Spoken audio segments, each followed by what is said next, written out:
Alright, ladies and gents, we are almost home. Mum and Dad's couch again, but we'll get through our trades for the week, chop in and talk about that first game as well before I head home in a sec. So, let's do my trades together.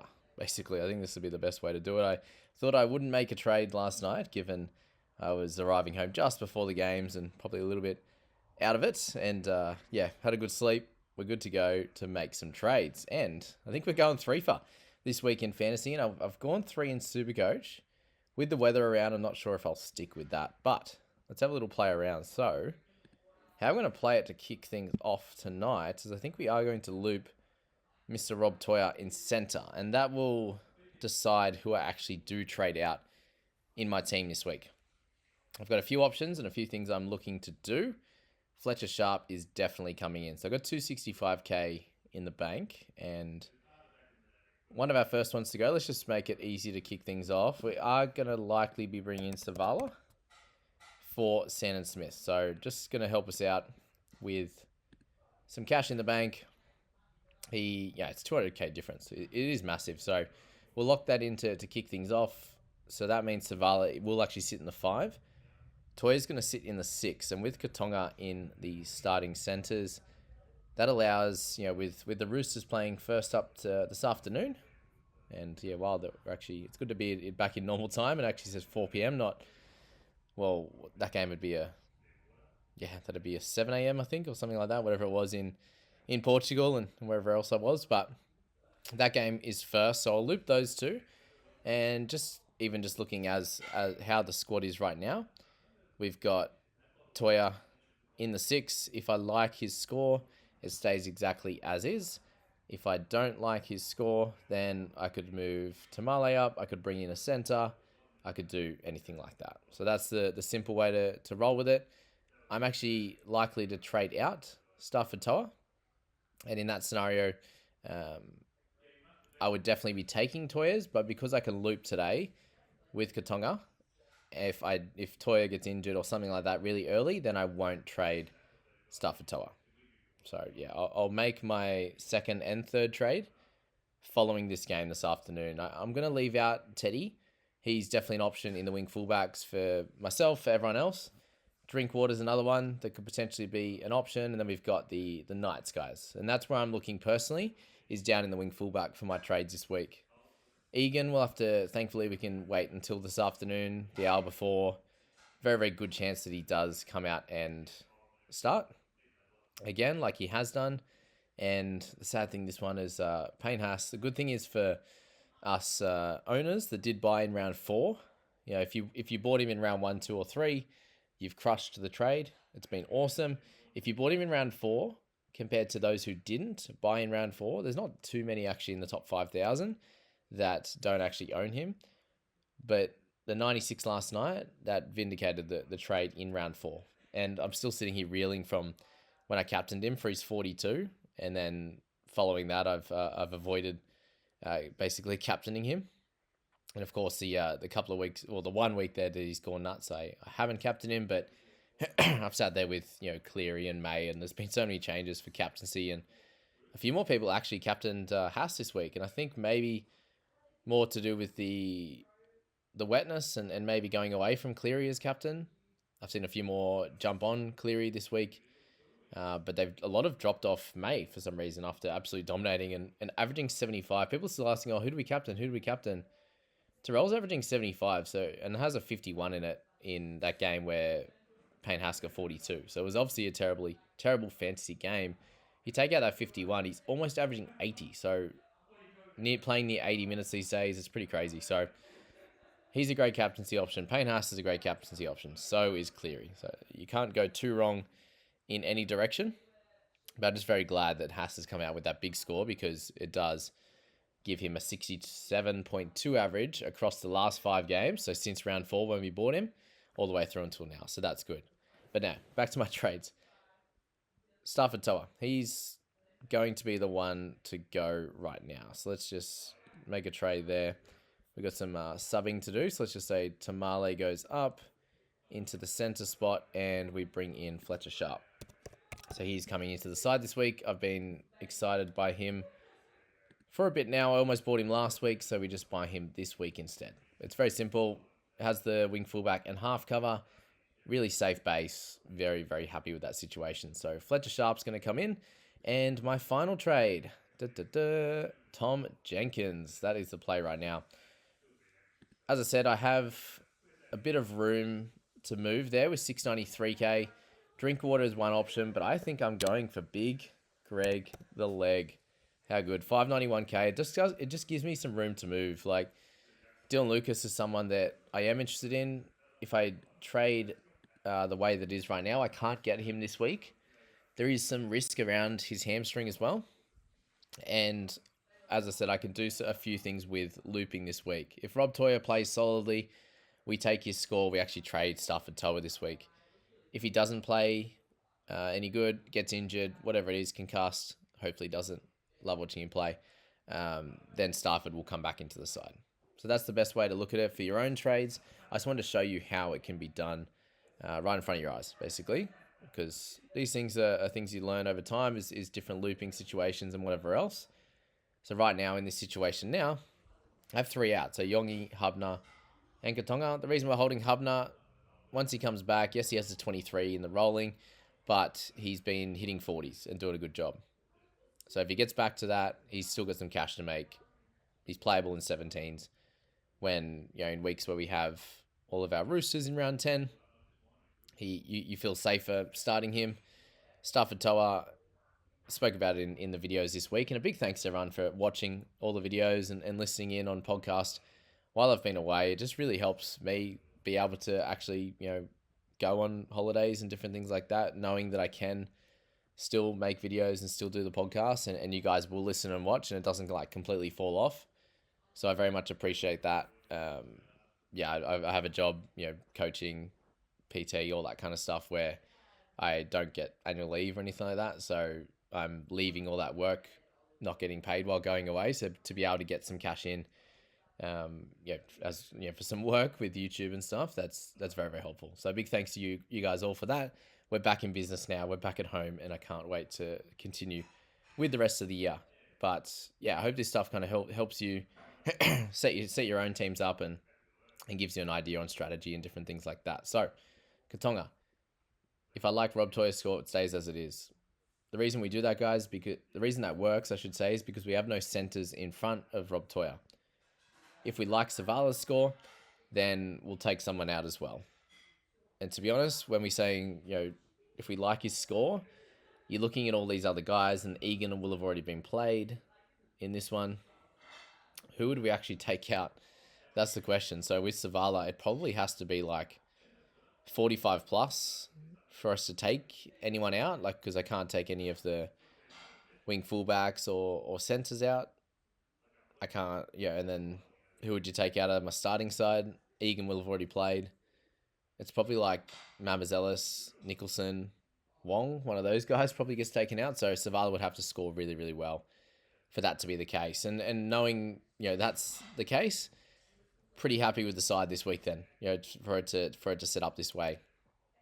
I think that's great. And yes, 3 trades are being used, but as I said in the one of the earlier video, in the round results video, which has actually fallen off a bit, surprisingly, the round results compared to previous years, you see 5, 6, 7,000 views. So let me know what's happening with that one. If you don't care about how I'm going as much, or the landscape of the rankings, or checking out different leagues and stuff, let me know what you'd like to see differently in that one, or if that's not as a priority to people these years. I've done this is the 6th season now, so things do change, trends change as well. So let me know in the comments, or DM me what your thoughts are around the round results section and going through my team and strategy. Maybe am I not going through my squad and strategy enough? Let me know.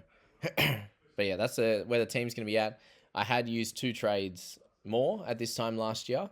So yeah, to do that, I'm happy with the situation. We know that the minor buy rounds won't be as hard this year.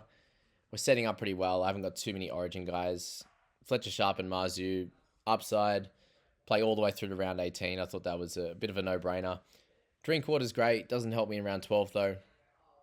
And I think Greg could average similar the way he's playing this year. He's had some shocker games and still hitting in the 30s, whereas when Drinky has a shocker, it's 15, 20. So they both have upside. They both have downside. And Greg's shown 70 plus in 2 games this year already, and he's cheaper. So that's where I'm going with him. Love my Cowboys. Love Drinky.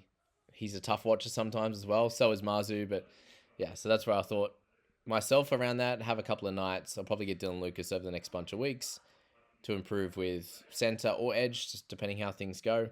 And we'll leave it there. That's my trades in fantasy. In Supercoach, I have mucked around with the third trade, which is actually Nico Hines coming in for Mamazelis. I have enough cash for that. And sadly, because I wasn't going for Karaz last night in fantasy, and a lot of people were, I was like, oh, I'm going to head for bets, and actually put in. I was keen on Farnworth. Decided to change Farnworth to Karaz in the side. Did put the VC on him as well instead of Paynehouse, so that was fun. But right now I've gone Shibasaki out for Karaz, fun. Jenkins out for Billy Smith, and Pete Mamzelis out for Nico Hines. But don't need to do that exactly. Like, I've got Tamale I could play. I've got Adam Dewey at centre. I've got Nicholson that can be played as well. Dylan Egan. Bunch of different guys I could play instead of making that third trade to Nico Hines. And with the rain around, we will have a bit of a think about that one as to what we do. And we have until the South game, the last game tonight, to make that decision on Pete as the trade out to Nico Hines there. I just think Nico generally is going to be pretty good. Don't have to get him now with the high break even. I just think this might be the week or two that he does well. But if it is wet, maybe I'll decide against that this week.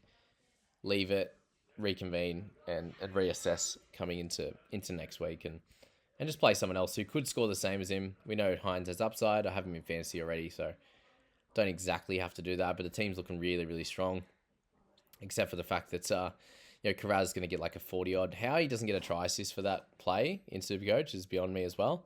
But Preston 55 with that try. Just a tough game. Like they were down 34-0 at halftime, and to have 2 doggies in the side, it does make it pretty tough. So that's my team right now for Supercoach. Let's quickly go through that first game of the round. The doggies losing 42-18 over the Broncos. An absolutely incredible effort from Payne Haas. Adam Reynolds 85. Xavier Willison I thought looked really good on the edge as well. So congrats to him. 20 tackles, no misses. Good run meters, a line break on the try with Reed Marty, jumping out of line a bit too quickly there, unfortunately. But Payne Haas, 96 and 65 minutes is just incredible. He just has no negatives again. What a freak of nature. Averaging 76 for the year and flying. Very, very good. Needed that as an owner buying in round 4. Reynolds 85 in 75 minutes. What a freak. And had shoulder issue when he scored. Great try. That one. Why did they go away from it for like a month? The way they used Payne Haas last night was how they used him in the first 3 games, and it was incredible. Last night they went back to hitting him on the edges, and finally near the line, they hit him short and put him in a gap or put him in one-on-one with someone. Isn't that smart? Wow. Like, how Payne Haas doesn't have a trillion tries. Why does he have very limited tries compared to guys like Adam Fanua-Blake or other front row forwards? Like, why does Payne not score many tries? He should. He's an absolute wrecking ball. Adam Fanua-Blake can do it very comfortably every year, and they just don't use Payne Haas that way, and they should, because he's an absolute gun. 257 run meters. Wow. But yeah, Willison, Carrigan, just the 2 top guys kind of involved in everything. And then, 71 minutes for Paddy, averaging 54. Really solid season. Did play a little bit better last year, given he had Payne Haas out for a bunch of rounds there. Preston, 54 with the try, 47 tackles. Great effort from him. Had that error on the first play. Kind of, unfortunately, was the downfall. They did everything wrong in that first half. Like, they had a couple of kicks that went just too long.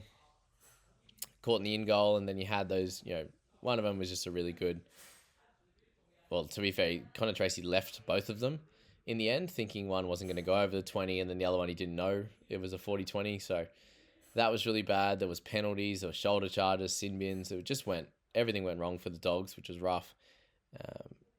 Preston doing his job, 54, close to where he's priced at. Fine. As a non-owner, happy he didn't get 69 again like last week. And as 54 as an owner, you're fine with that as well. especially in this type of game.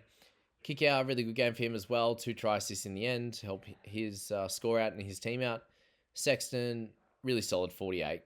36 tackles is wild with 1 try assist. Cobbo, 47. Did get a nice boost overnight too, but a great run into a try assist there for Shibasaki. That was nice, 151 run meters, forced dropout in there. 3 goals as well in the end with Reynolds not kicking in that second portion. We had Cobbo end up kicking the goals as well, which was massive with Walsh out, with Reynolds in his shoulder issue. That helped Cobbo even more. Max King, 42 in 53 minutes. This game, it was not going to be his. He wasn't able to get the tackle breaks, the offloads, the massive tackle numbers. They were standing behind the sticks for a lot of that first half, especially when he was on in that first 27 minutes when he had 23 points, and then came back on and really worked hard in that second stint again to get him up to 42. What I was saying during the week was it is tough to buy these types of players that get 50 odd, like low 50s minutes, 50 minutes, whatever it is, at a price point of a 54. He was killing it for the year, 59 start, and he'll probably continue in the 50s, but it's hard to buy these guys at peak prices. You're buying him at the same price as Adam Fanua-Blake, who usually plays 50 odd minutes, then plays more, but he has the base stats. He also has the attacking stats, and Max King was his first try in 5 years last week. So they're the type of things I think you personally need to think of when making your trades. This is not the game. Same with Karaz. We're going to talk about him. This is not the game to judge him being a good buy or not because of how it played out, but just got to be aware of these things for sure. Shibasaki, 42 with that try. Good run in there as well. 3 or 4 tackle breaks running diagonally at one point. Arthur's with the try as well. Harry Hayes, a great season for him, I think. Good minutes, doing great work, and a bunch of guys in there didn't play a lot of minutes either. Walters, Crichton, 37. Hayward, the same thing. He played big minutes off the bench for 64 minutes. Jacob Kiraz, 36. That awesome try assist with the offload as well. Did have the 3 errors. It just was not his game. He was on 2 or 3 at half time. End up with 36. So a really good second half. We know what he can do. Just an unlucky week to pick him. In the wet, some people did avoid him due to it being wet. So shout out to Matty Thompson for that one. I think he was potentially bringing in Karaz and Connor Tracy, so that would have hurt his soul. And he changed, and he's gone a few other trades, Drinky, those types of guys there. So worked out well for him. And some people, I think other people did that as well, just avoided in the wet, just because you know what it can be like for wingers and attacking players and those those guys. So 36, it's fine. You move on. You'll come back. You'll score well next week, especially. I'm feeling it. I think they got the Titans next week or something like that. Boston Sherry with the try, 36. We had, who else we got? Anyone important? Reed Mahoney, 26, 44 minutes. Wild. 2 penalties, 4 missed tackles. Not a great game for him. Josh Curran, people looking at buying him. I was like, don't. He's back in the mids, not at edge anymore. And he had the sin bin as well, is only playing 37 minutes, so pretty gross. Kurt Mann only playing 19 was pretty wild, I thought. He's going to get cheaper now. Pia Kura, 25 in 63. What about that stray knee from Satilli? That was wild times. So you got the sin bin there. Burton, 20 was the big one here, and then Tracy's 21. So watch out for Tracy. That'll drop his price a fair bit. Very much the same with Matt Burton if he jumped on. This 20 and 66 was very rough with his head knock. Thankfully, he was fine. And just wasn't the same afterwards. He had 63 run meters, 110 kick meters, 7 tackles. Not good at all. And even had one offload in there, still 20. With a forced dropout, pretty gross. He's going to get a lot cheaper. He's definitely someone to look at for around 12 half as well. He's on my radar, and he should be on yours as well. Satilli was 6 in 26 minutes. Wow. And Tracy, 21. Corey Pakes, 21. He has to be sold now. He's Walters doing well off the bench. Old Billy. So yeah, we'll leave it there, guys. That's the one game. My trades for the week, Fantasy and Supercoach. Let me know where you're at on your trades in the comments. And a big thanks again for everyone who's watching and listening to the content over the time that I was away. Back in action now, heading home, and we'll be into it and having good fun. See you guys. Good luck today, and enjoy the Anzac round.